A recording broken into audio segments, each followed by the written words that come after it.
And I'm not putting you in any of these columns, but it is kind of interesting to me. When tariffs were first brought to the forefront by Donald Trump, and he brought them out and said, we need to do this because we're getting killed in this spot and this spot. Oh, the left went wild. They howled like wolves. Oh, you can't do that. It's terrible. It's terrible, terrible, terrible, terrible idea. And yet, Joe Biden is keeping a lot of these global tariffs in place. It was such a terrible idea, and Donald Trump was such a buffoon. Why are we still doing it? Well, I was being opposed to the vast majority of these tariffs. I was pretty popular in media and among Democratic politicians in around 2017 when all this was going on, and then my phone stopped ringing around 2021, just coincidentally, as the government changed. But I think there's several things going on. Whether you like these tariffs or not, the fact is that they're here now. And anytime you implement any sort of government policy, whether it's a tax or a subsidy or an ethanol mandate or whatever, you develop constituencies that kind of come out of the woodwork and are in favor of those things. So in the case of Donald Trump's steel tariffs, of course, you have the Steelworkers Union.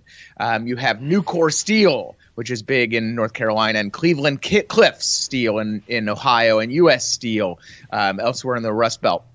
And so if you try to remove those tariffs, suddenly those guys cry bloody murder, right? That's going to be serious pain for them. So that makes it very difficult, both economically and politically. So I want to back up just a little, just so we're crystal clear on this, Scott. You mean to tell me if somebody's told that they have to buy windmills or solar panels, that then the windmill and solar panel lobbyists, they love that.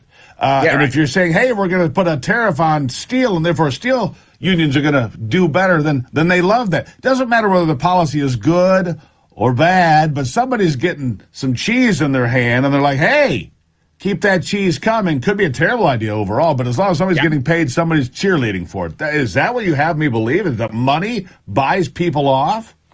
Well, I mean, it's rent-seeking 101. I mean, we have a whole theory of economics called public choice that handles all this stuff, right? That it is a classic government problem in the sense that the minute you flip that switch and you start handing out those rents, it becomes incredibly difficult to turn off. And we have a long history of protectionism and industrial policy and agriculture subsidies and the rest that run these problems. And it adds even additional problems for the Democratic Party in that labor unions tend to be big supporters of protectionism and big beneficiaries in terms of the business. And of course, they just so happen to be located in several politically important states, Pennsylvania, Ohio, here in North Carolina. All places that presidents these days need to win or at least be competitive in to capture the White House.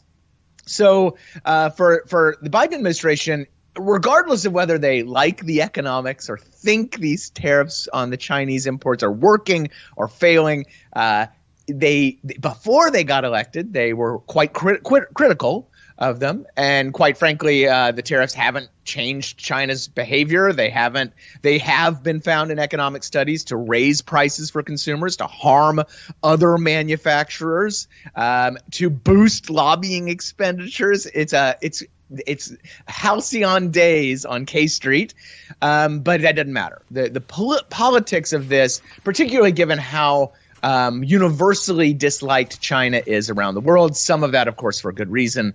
These things are very tough to remove.